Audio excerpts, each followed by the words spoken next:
কোরআন এবং সুন্নাহর বিপরীতে বাংলাদেশে কোনো কানুন করা হবে না এবং যদি থাকে সেই বিষয়ে বাতিল করা হবে।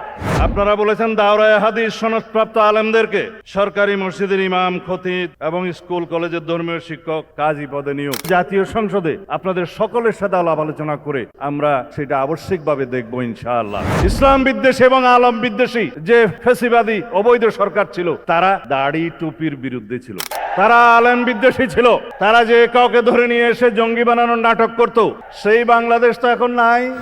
আজকের এই আজিম শান মেহফিলে আঞ্জুমের আপনারা যারা হাজিরানে মজলিস, হযরত উলামায়ে কেরাম, বুজুর্গানে দিন এবং এই মজলিসের যিনি সভাপতি বাইতুল মোকাররমের পেশ ইমাম জনাব মহিবুল্লাহ বাকি দামাত বারাকাতুহু, এই মজলিসের সম্মানিত প্রধান অতিথি, আমাদের নেতা, বাংলাদেশ জাতীয়তাবাদী দল বিএনপির ভারপ্রাপ্ত চেয়ারম্যান,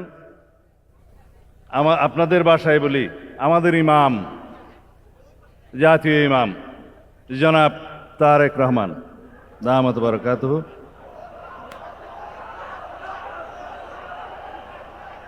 হাজিরানে মজলিস ও নাজরিন, আসসালামু আলাইকুম ওয়া রাহমাতুল্লাহি ওয়া বারাকাতুহু। আমি খুবই সংক্ষিপ্ত বক্তব্য দেব। আপনাদের দাবি দেওয়ার বিষয়ে আল্লাহ রাব্বুল আলামিন আমাদেরকে যদি রাষ্ট্র পরিচালনার দায়িত্ব দেন, রাষ্ট্রীয় ভাতা ইত্যাদি কি হবে আমার নেতা কথা বলবেন। আমি শুধু আপনাদের এখানে কিছু কানুনি বিষয় আছে, ওনার সুবিধার্থে আমি কয়েক মিনিট বিশ্লেষণ করে তারপরে বক্তব্য শেষ করব। আপনারা এখানে যে 7টা দফা দাবি দিয়েছেন,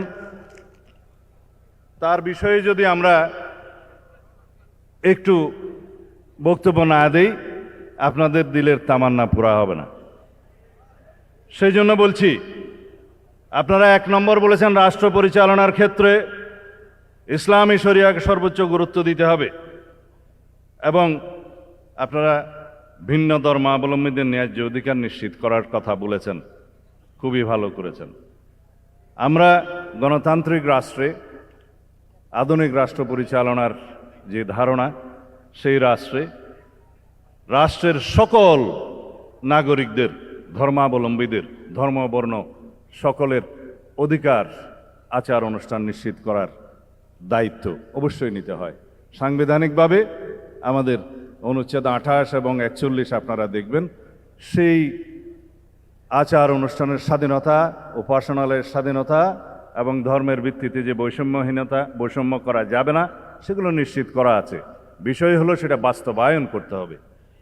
আমরা ইনশাআল্লাহ সবসময় আমরা বলে থাকি, আজকেও পুনরুচ্চারণ করি, কোরআন এবং সুন্নাহর বিপরীতে বাংলাদেশে কোনো কানুন করা হবে না এবং যদি থাকে সেই বিষয়ে বাতিল করা হবে ইনশাআল্লাহ। আপনারা জানেন, রাষ্ট্র পরিচালনার মূলনীতিতে শহীদ রাষ্ট্রপতি জিয়াউর রহমান মহান আল্লাহর ওপর আস্থা এবং বিশ্বাস স্থাপন করেছিলেন। প্রস্তাবনায় এবং রাষ্ট্র পরিচালনার মূলনীতি অনুচ্ছেদ 8-এ সেইটা আওয়ামী ফ্যাসিস্ট গোষ্ঠী সংবিধান থেকে উচ্ছেদ করে দিয়েছিলেন, আপনারা জানেন। সেটা ইনশাআল্লাহ পুনর্বহাল করা হবে। আপনারা এখানে বলেছেন রাষ্ট্রের জনকল্যাণ এবং সেবামূলক কার্যক্রম, ইমাম খতিবদের অংশগ্রহণ, সেটা তো আপনাদের ঈমানি দায়িত্ব। কেউ আপনাকে সেই দায়িত্ব বর্তানোর জন্য বসে থাকবে না, আপনাদের ঈমানি দায়িত্ব, আপনারা সেটা পালন করবেন। অবশ্যই রাষ্ট্রীয় পর্যায়ে, ইউনিয়ন থেকে সর্বোচ্চ পর্যায়ে কিভাবে সেটা নীতিমালার মধ্যে নিয়ে আসা যায়, সেটা আমরা পরীক্ষা নিরীক্ষা করবো ইনশাআল্লাহ, সবার সাথে আলোচনা করে। তারপরের দাবি আমার নেতা কথা বলবেন, সেটা আমি যাব না। রাষ্ট্রীয় ভাতা কিভাবে কি করা যাবে, আমার নেতা অবশ্যই আপনাদের সাথে কথা বলবেন এখনই।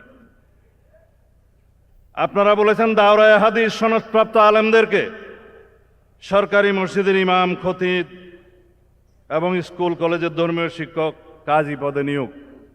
এগুলো যদি নীতিমালা এবং আইন কানুনে স্পষ্ট উল্লেখ না থাকে সেগুলো জাতীয় সংসদে আপনাদের সকলের সাথে আলাপ আলোচনা করে কিভাবে নীতি প্রণয়ন করা যায়, আইন প্রণয়ন করা যায়, সেই বিষয়টা আমরা সেটা আবশ্যিকভাবে দেখব ইনশাআল্লাহ।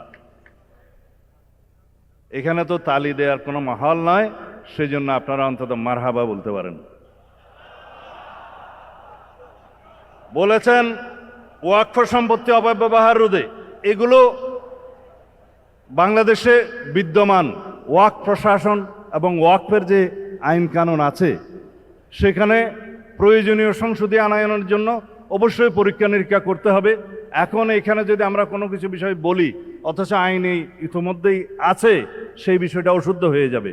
এখানে যেহেতু ওয়াকফ এস্টেট এবং ওয়াকফ সম্পত্তি এটা ধর্মীয় আইন, এটা কিভাবে সুচারুরূপে পরিচালনা করা যায়, বাস্তবায়ন করা যায়, সেখানে ধর্মীয় নেতাদের, ইমাম খতিবদের কিভাবে অংশগ্রহণ নিশ্চিত করা যায়, সেটা অবশ্যই দেখা হবে ইনশাআল্লাহ। তারপরে আপনারা যেটা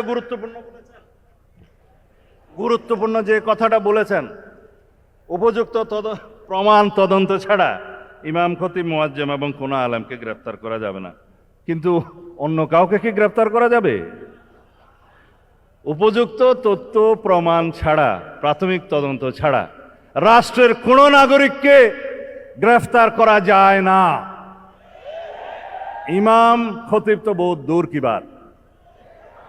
কিন্তু আপনারা দেখেছেন বিগত আওয়ামী ফ্যাসিস্ট, ইসলাম বিদ্বেষী এবং আলম বিদ্বেষী যে ফ্যাসিবাদী অবৈধ সরকার ছিল, তারা দাড়ি টুপির বিরুদ্ধে ছিল, তারা আলেম বিদ্বেষী ছিল, তারা যে কাউকে ধরে নিয়ে এসে জঙ্গি বানানোর নাটক করত। সেই বাংলাদেশ তো এখন নাই। বাংলাদেশের গণতান্ত্রিক নবযাত্রা শুরু হয়েছে। এখানে আমরা সবাই হামসফর, আমরা সবাই একসাথে থাকবো ইনশাআল্লাহ। এই দেশে আইন কানুনের ব্যত্যয় ঘটিয়ে কোনো বেআইনি কাজ কাউকে করতে দেয়া হবে না ইনশাআল্লাহ। তারপরে একটি দুইটি কথা, যেমন ধর্মীয় ও নৈতিক শিক্ষক নিয়োগের ক্ষেত্রে প্রাথমিক পর্যায়ে, সেটা আমরা ইতিমধ্যে আমার নেতার সাথে কথা বলে একটা অনুষ্ঠানে আপনাদের সামনে ঘোষণা দিয়েছিলাম। নৈতিকতা, ধর্মীয় এবং নৈতিক শিক্ষক নিয়োগের ব্যাপারে প্রাথমিক পর্যায়ে এটা অবশ্যই ইনশাআল্লাহ আমরা দেখব। আমরা সেই ঘোষণা আরেকটি মজলিসে আপনাদের সামনে দিয়েছিলাম।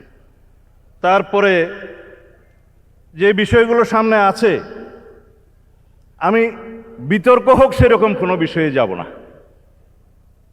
আমরা সবাই রাসূলুল্লাহ সাল্লাল্লাহু আলাইহি ইসলামের মদিনা ইসলামে বিশ্বাস করি এবং আমরা বাংলাদেশে যত ফিরকা ফিতনা আছে এগুলোর অবসান চাই। অবশ্যই আপনারা সম্মিলিতভাবে সেভাবে কাজ করবেন। কোনো রকমের যাতে রাজনৈতিক বক্তব্য, আপনারা যে মসজিদের ইমাম, আমরা এটাকে দিন এবং দিনিয়াতের চর্চা কেন্দ্র হিসেবে প্রতিষ্ঠা করেছি। আল্লাহ রাব্বুল আলামিন রাসূলুল্লাহ সাল্লাল্লাহু আলাইহি ওয়াসাল্লামের মাধ্যমে সেটা শুরু করেছেন, প্রতিষ্ঠা করেছেন। এখানে আমরা যেন দুনিয়ার কোনো কার্যক্রমকে প্রশ্রয় না দিই, আপনারা সবাই খেয়াল রাখবেন। আমরা যেন মসজিদকে, ইমামদেরকে, খতিবদেরকে বিতর্কের ঊর্ধ্বে রাখি এবং থাকি, সেটা আপনারা মনোযোগ দিবেন। রাজনৈতিক চর্চার জন্য বহু কেন্দ্র আছে, যাতে কোনো বিতর্ক না হয় সেভাবে আপনারা দয়া করে এই বিষয়টা খেয়াল রাখবেন। আমরা বাংলাদেশের রাষ্ট্রের কাছে অনেক কিছু চাই, আপনারা রাষ্ট্রের কাছে অনেক কিছু চান, কিন্তু রাষ্ট্র পরিচালনার মধ্যে সবচাইতে মূলনীতি হওয়া উচিত আমরা রাষ্ট্রকে কি দিতে পারি। দেশের নাগরিকগণ, বাংলাদেশের সকল জনগণ রাষ্ট্রকে যদি নৈতিক সমর্থন, আইনি সমর্থন এবং রাষ্ট্রকে সুচারুরূপে পরিচালনার জন্য আমরা যদি সহযোগিতা করি, সেটা হবে আমাদের সর্বোচ্চ দেয়া। শুধুমাত্র আমরা সবাই সকল শ্রেণী পেশার মানুষ দাবি আদায় করার জন্য রাস্তায় নেমে যাই, রাষ্ট্রের কাছে চাই, অথচ আমরা রাষ্ট্রকে কিছুই দিতে চাই না, সেটা হয় না। শহীদ রাষ্ট্রপতি জিয়াউর রহমানের শিক্ষা স্বনির্ভরতার মাধ্যমে তিনি খাল খনন কর্মসূচি এবং অন্যান্য কর্মসূচি গ্রহণ করেছিলেন, যাতে রাষ্ট্রের জনগণ স্বতঃস্ফূর্তভাবে বিনাশ্রমে রাষ্ট্রের জন্য কাজ করতে পারে, সেই অনুপ্রেরণায় অনুপ্রাণিত হয়। আমরা সবাই যদি রাষ্ট্রকে দেওয়ার জন্য প্রস্তুত থাকি, ইনশাআল্লাহ রাষ্ট্র আমাদেরকে ভরপুর দিবে। আওয়াজ নাই? আমরা রাষ্ট্রকে দিতে চাই না? আমরা সবাই রাষ্ট্রকে দিতে চাই না? রাষ্ট্র গণতান্ত্রিকভাবে চলুক সেজন্য সহযোগিতা করতে চাই না? সবাই চাই। এখন যদি কেউ আপনারা বলেন যে এই রাষ্ট্রটা ফেসিবাদ মুক্ত হয়েছে, স্বৈরাচার মুক্ত হয়েছে, যাতে সারা জীবনের জন্য এই ফেসিবাদী আওয়ামী গোষ্ঠী বাংলাদেশে আর কোনোদিন পদার্পণ না করতে পারে এবং বাংলাদেশে যাতে ফেসিবাদী রাজনীতির কোনোদিন উৎপত্তি এবং উৎপাত না হয়, সেজন্য আমরা সবাই সহযোগিতায় থাকবো, এটা আপনারা দিতে চান না?